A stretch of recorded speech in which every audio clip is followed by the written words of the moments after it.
Hello, my name is Gopalkrishnan and I've been a practicing visual artist for 25 years, working mostly as a painter. My initial training was in graphic design and typography here in Western Australia. After that, I worked in an art gallery where I really learnt techniques from other artists, so I consider myself to be a self-taught painter. After that, I did a three-year Bachelor of Arts at Murdoch University, where I majored in politics and history. Then I continued with my honours in sociology and went on to PhD study at the University of Melbourne.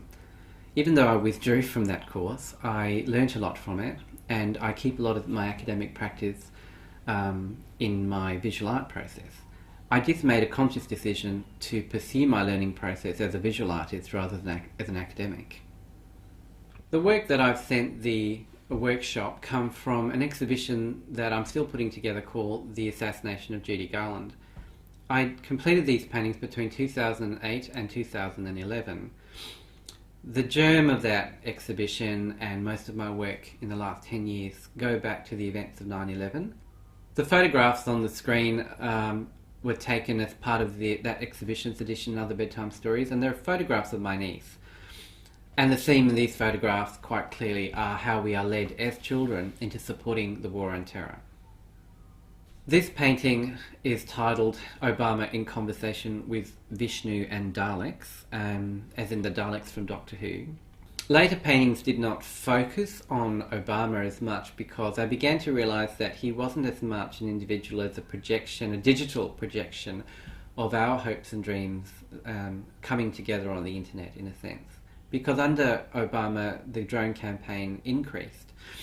And at the time, I don't think in 2008 people would ever have imagined that drones would have defined his presidency in the way that it has.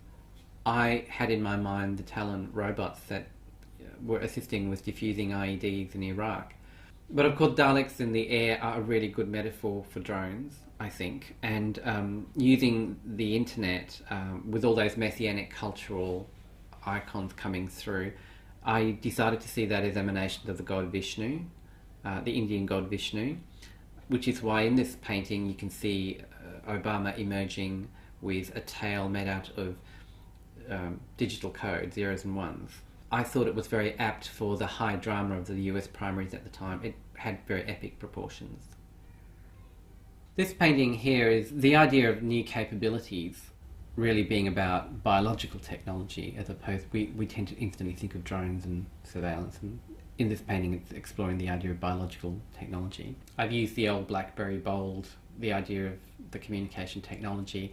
Within one of them I've got the artist Jean-Michel Basquiat, and he is wearing prison orange, and it's very much the imprisonment of creativity within that research process. The title of this next image is What is this thing called love? And it really reflects on the design of biological life, and it's imagining or asking the question, if we create that sort of life, will it have awareness, self-awareness? I was also looking at who has enough money in research terms to fund a lot of the things which end up being weaponized, and of course that's DARPA funding in the US. Whenever I look at the idea of weaponizing technology, I think of the drone program, therefore I think of the CIA, and in this painting I introduced put a representation of David Petraeus, who's the new CIA director of the CIA, and there are also other symbols there for the idea of creative fecundity. So there's symbols for both creative, natural, and synthetic reproduction. Towards the bottom of the painting, you'll see there's a whole bunch of floating petri dishes with enlarged neurons and body fibres, and then you've got a symbol of fecundity. And the painting is really looking also at the embryo created by all of that, if we were to create artificial life, and you can see the hexagonal shapes, and there's a reference to carbon-based materials in this painting. So that sort of brings to the end my short video introduction and background to my work, and thanks again to the organisers for inviting me to show my work. I wish I was there, but I'm not. Good luck with the rest of the workshop.